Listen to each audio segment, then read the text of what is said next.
As a yoga practitioner and yoga explorer, I have been to all the yoga schools in India. I have trained with them and I'm decently well versed with the concept of yoga, the science and philosophy of yoga behind their teaching. All are phenomenal. You cannot question any of them. When I started my yoga practice, it was in USA, and the main source of information was Light on Yoga by Guru B.K.S. Iyengar. When I moved to India, I went under supervision. I really wanted to learn properly and I wanted to check that my practice is good, bad, or like what it is kind of a thing. And it was for the first time I got introduced to props. Like all the controversy which talks about props, dependence on props is not yoga. I was exactly the same. I kept thinking, why do I need props? It's not required at all. I can do a lot of things independently, and the moment I use the props, it takes away my independence. So of course I did not practice with props. Many postures what I could do, I'm talking specifically about asanas over here, I did not use props. However, being a part of the system and the same teaching pattern, I started learning the uses of props. And sometime when I had to relax, I'll have to get into recovery, restoration, or into understanding the next challenge of my practice, props did help me.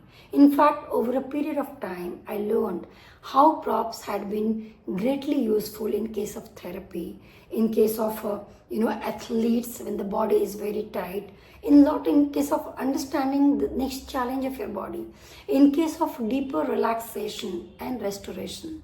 So over a period of time, I did learn the uses of props, which I use with my patients.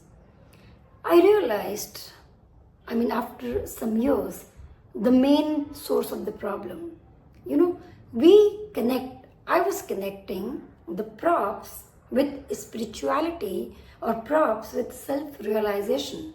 And perhaps that was the reason that we talk, and I was talking that, props teaches you dependence and yoga is supposed to teach you independence, autonomy.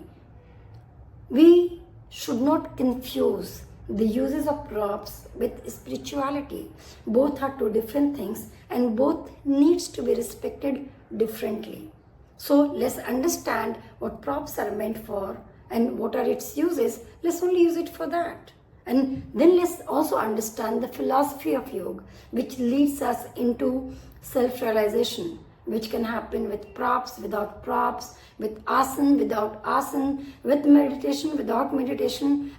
For yoga, as much as we need different tools to realize its philosophy, the core of the subject, we can do it without any of those.